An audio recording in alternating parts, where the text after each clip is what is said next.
know, you would think that I've made enough videos to check if my volume's up before I even turn the camera on, but apparently I haven't. But that's okay. Hello world, how you doing? Good? Good. Good to know. I'm alright, I guess. I mean, as alright as one be for a crazy bitch.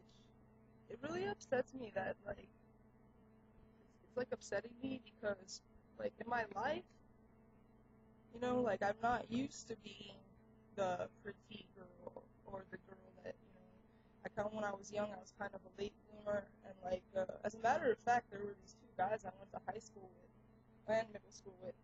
And they used to follow me around and just taunt me and just get on my case every day. They even spit on the back of my pants. And I guess this is what the beginning of this is all about. It's about people who go out of their way because they feel so bad about themselves that they have to go out of their way, outside of their life in order to make themselves feel better. And once you figure that out, that would cut down on so many arguments. I'm telling you. Like, for instance, I was on the bus and I was just sitting there smiling, like, because I'm a pretty happy person. I like to smile. I like to be happy. I don't like drama. And this guy looked at me and he was like, what are you smiling at? What's that all about? And I didn't understand that. I really didn't. I was thinking, well, usually when you see somebody smile, I mean, that's like a pleasant thing, and you shouldn't like greet that with like a hateful thing. But they did, unfortunately. But luckily, I asked the guru, who is my father. He knows everything, and he knows more than your dad.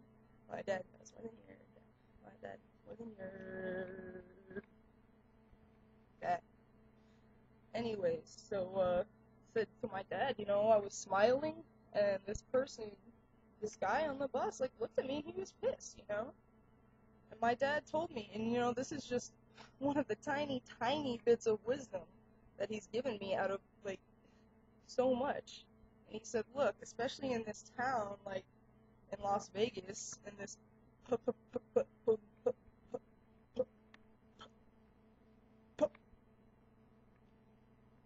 poker face kind of city, you really gotta know that, people put up these, like, there's a song by the Fugees called The Mask.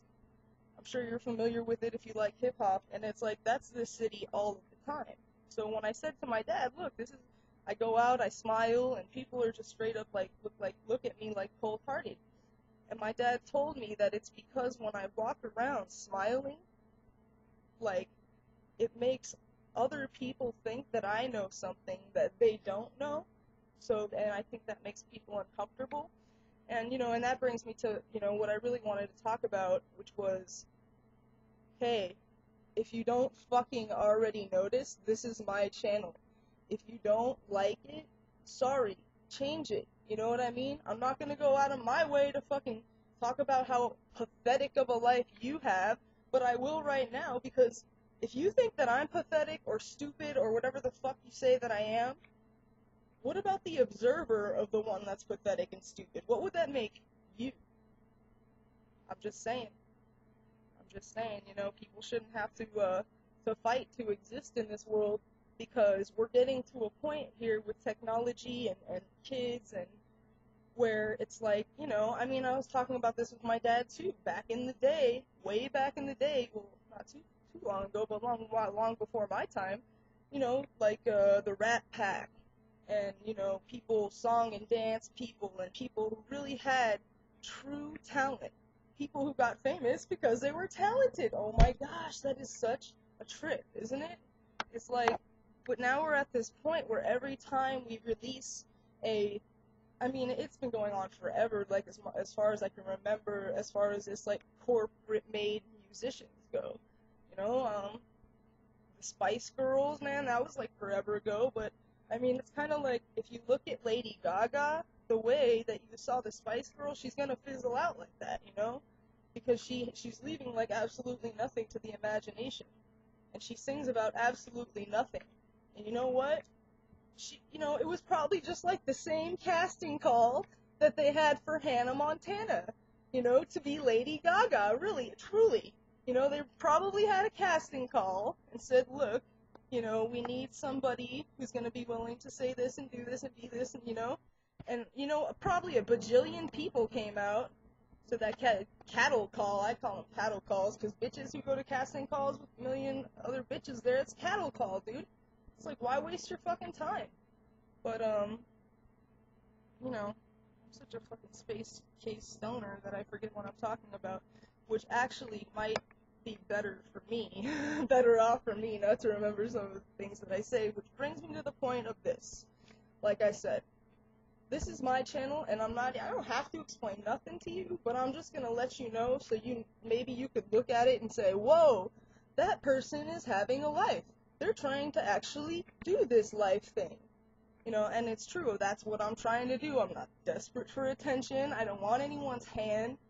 I'm a single, pretty girl from Vegas, and I just want to live my life, you know what I mean? That's how it is, and it's like, if you think that I'm gonna be embarrassed about anything that I've said or done on YouTube, you're like so far away from my train of thought, okay? Because you see embarrassing, and I see driven. Because every person that's too embarrassed to do, to just be who they are, those people are my stepping stones. Those are the people that I use to get to the top of the fucking pyramid.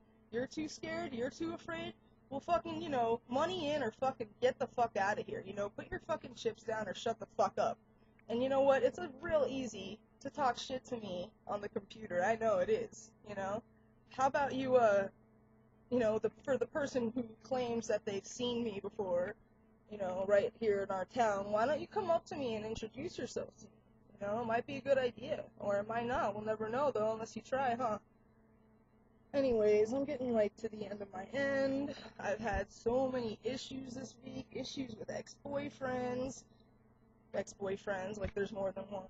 Ex-boyfriend of not a long time, but it depends on what you think is long, but like a 3-year period with this guy that I was dating who lives in California and I live here in Vegas, and now that the relationship kind of is coming to its end, he's trying to find every reason to think that I'm cheating on him instead of just thinking that I just don't want to be in a relationship with him, so I kind of want to make that really clear too, it's like, I'm not in a relationship with anyone, okay?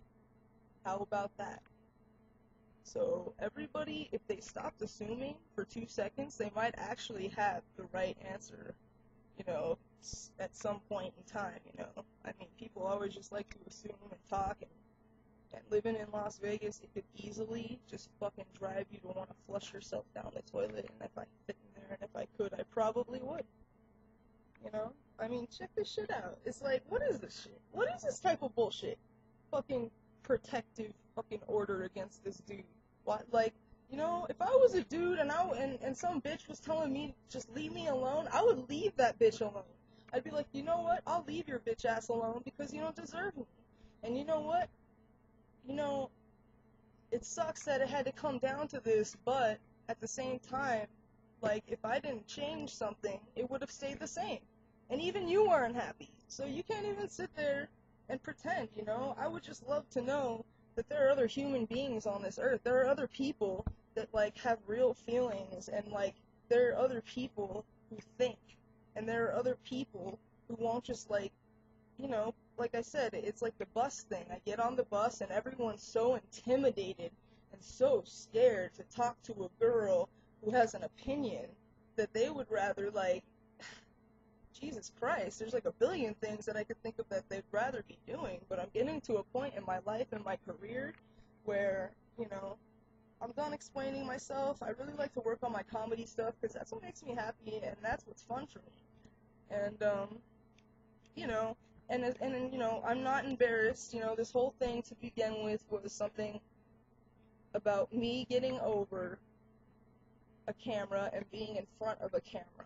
It had nothing to do with, hey, look at me here, look at me there. Go ahead and look at me And you know what, honey? If you are, that means that I might be bothering you, or it means that you might like me, but it's probably not in the middle saying, it's here or there. So, just all I ask is if you don't like it, change the channel. But if you do go out of your way to say something, don't expect that you're gonna have the last word. It just won't happen. So, you know. But on the lighter side of things, I was thinking about Beetlejuice this morning, and I really, really like that song. That, well, it was probably made, like, way, way, way before Harry Belafonte, but, you know. A beautiful bunch of ripe banana, daylight come and go home, hides the deadly black tarantula, daylight come and go home. Day, misa deo, daylight come and go home. Day, misa day, misa day, misa day, misa day, misa day. And then the shrimp comes out and they fall out of their seats. That's the best part. The best part of any movie in the world. Go check it out. The part in Beetlejuice when they are possessed by Beetlejuice. Uh-oh, what if I say his name again? Oh no. Oh no. Oh no. Oh no. I better think about that real quick.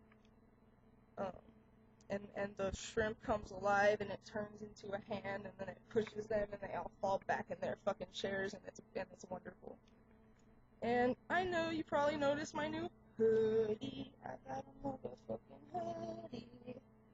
No one will bully me in my hoodie. I'm just kidding. That's an inside joke with me and my dad. But this is hella Walmart style, because that's the tip I'm rolling on. I'm rolling on Big G's Walmart style all the way, dude. Poor man's copyright, Walmart style, sleep on the floor, living large.